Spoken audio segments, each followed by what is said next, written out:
Okay, well, good afternoon, good evening, good morning, everyone. We are excited to shift the focus on sleep just a little bit here. We're going to be talking about sleep as the foundation for health and hospitality. I'll do just a very quick introduction of my esteemed panelists here. To my right is Dr. Rebecca Robbins. She is a sleep researcher on staff at Harvard Medical School and also the co-author of a book called Sleep for Success.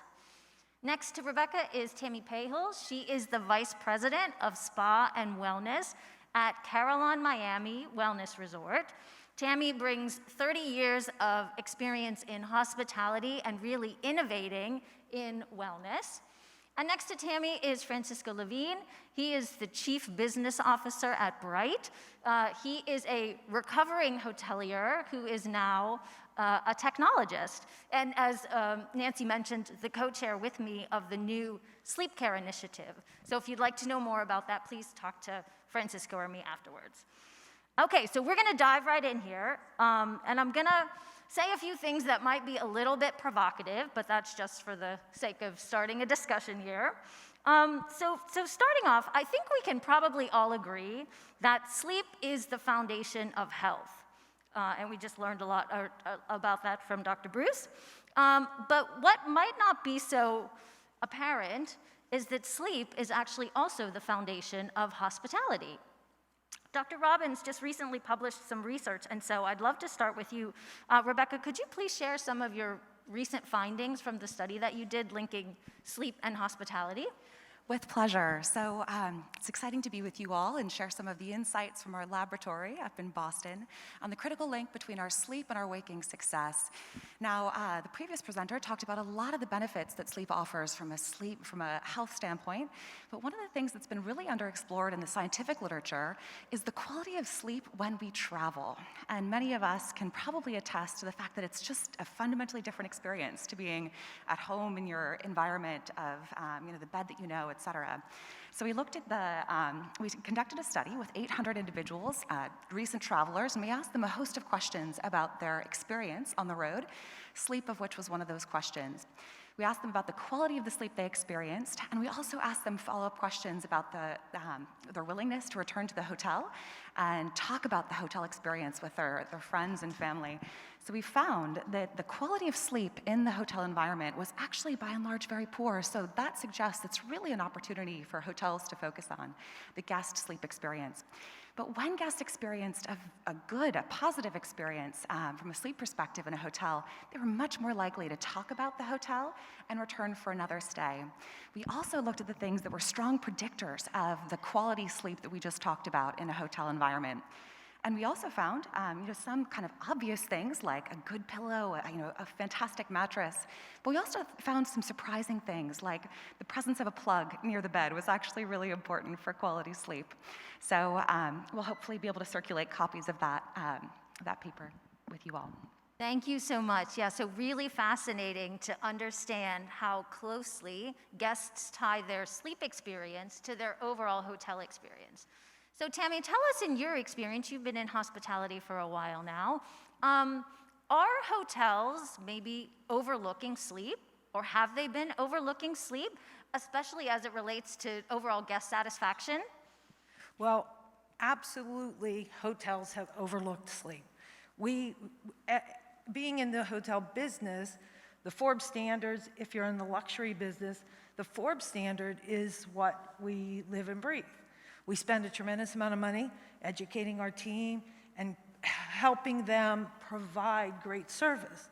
But one of the things I think that is a big differentiator right now, what we're facing, is having a sleep program, being a part of a sleep initiative as a hotel, because I think that will separate you from the other luxury hotels.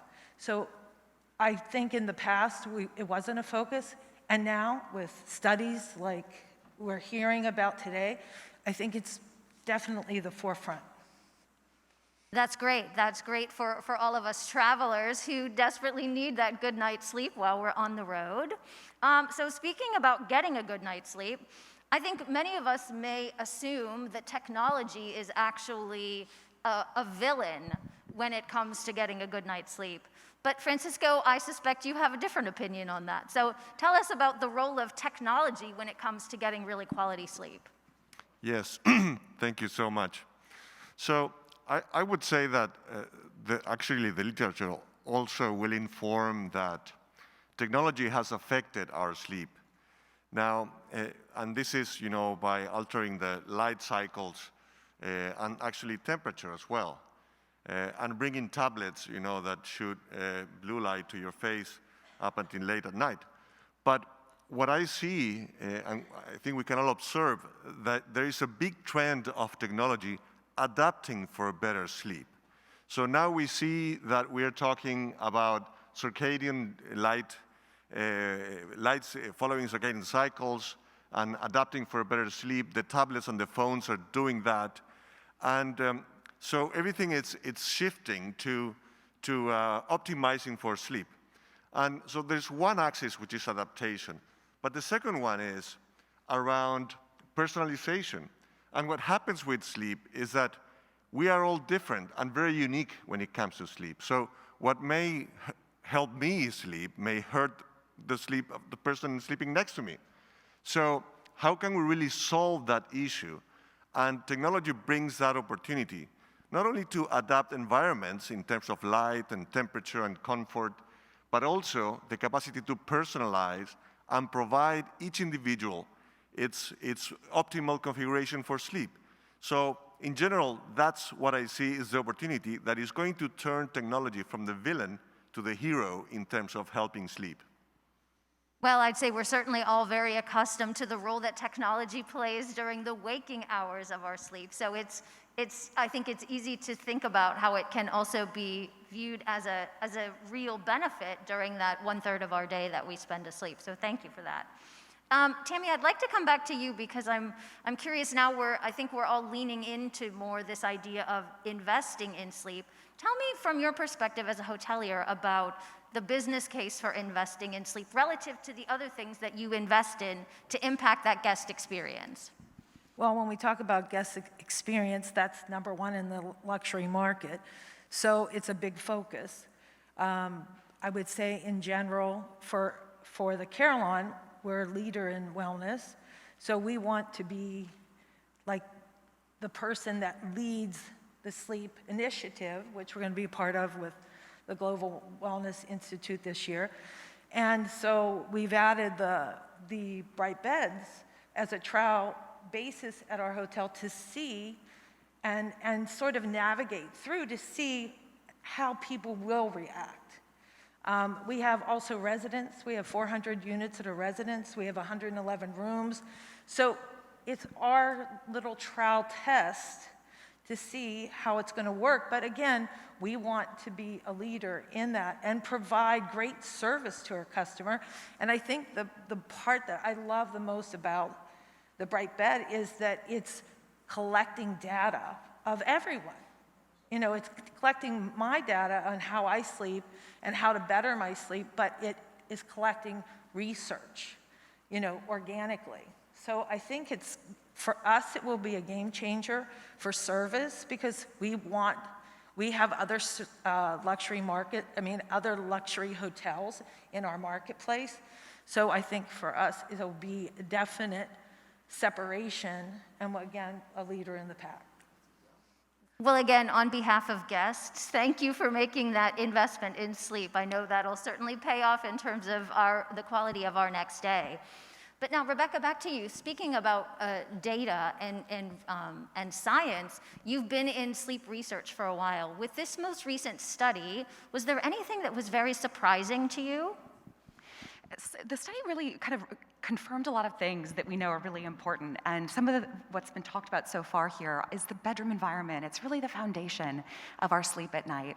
And furthermore, I always joke that buying a new pillow or changing out the sheets or some of these softer elements goes so far, but they're a lot easier than avoiding alcohol, and some of the other behavioral things that are so challenging.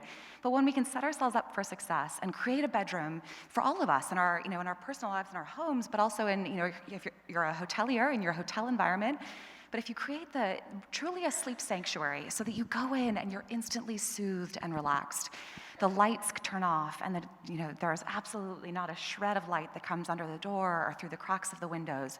All of these things go so far in terms of helping all of us to get a better night's sleep, and again, your guests if you're in the hotel industry. Well, thank you, Rebecca. Thank you for reminding us that there are many different levers. And while a bed is very interesting, there are also lots of other ways that you can impact sleep.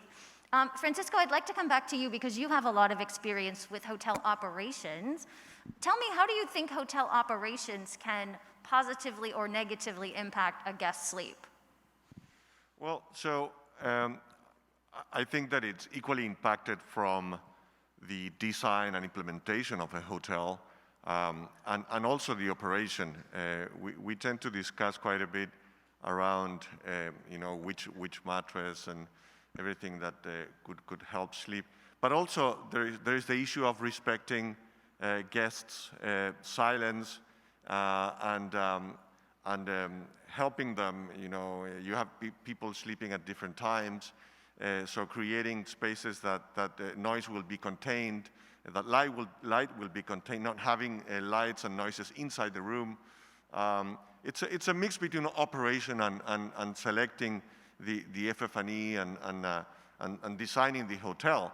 But I absolutely agree that if you look at hospitality across the board in general, in average, I think that we don't look at sleep so seriously as to the degree it deserves.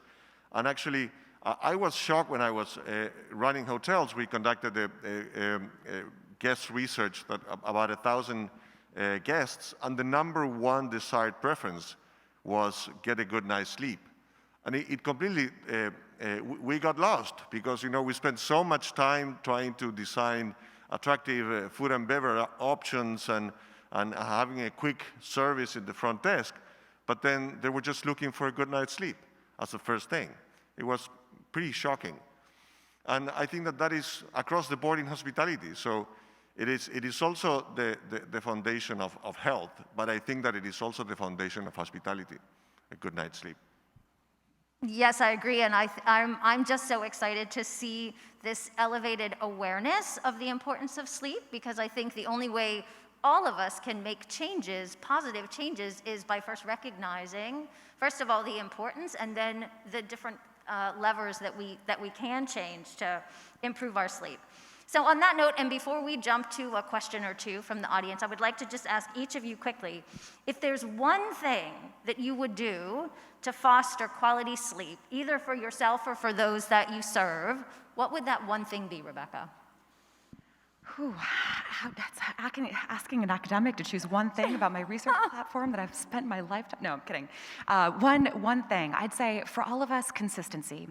We just heard a little bit about duration, and duration matters, but so too does consistency. Find a bedtime and really try to stick to it. Resist the urge to fall, to kind of sleep in on the weekends, and that'll allow your circadian rhythm to just be a really well-oiled machine, so you'll fall asleep faster into deeper and better quality sleep than you would otherwise. Thank you. Tammy, what is the one thing that you do to impact the sleep, or that you will do to impact the quality of sleep for your guests? Well, I learned I'm a lion. I go to bed early. I go to bed at 8 o'clock. I get up at 5 o'clock in the morning. I learned so much today, hearing about the cycles. And for me, I enjoy mornings. I enjoy driving to work, I feel alive. So for me, I just need to get a good night's sleep. I thought I needed 8 hours. Clearly I don't. But for me, getting a good night's rest, and I'd love to sleep on a Bryte bed for sure. Yeah, well, and again, that's exciting that you're making that investment for your guests as well, because it is so important. Francisco, what is one thing that you do or recommend to really impact quality of sleep? Well, I would have to say, travel with your bed and sleep younger.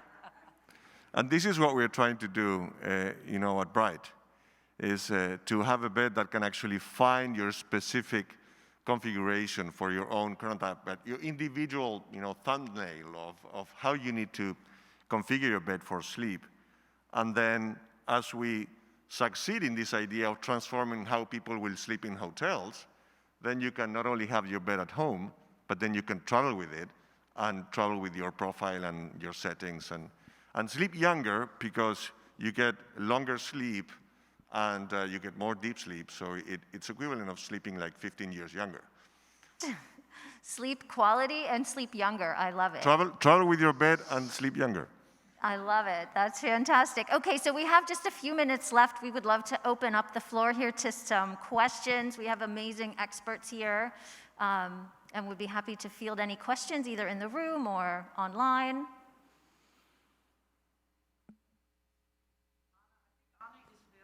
There she is. I am here, as always.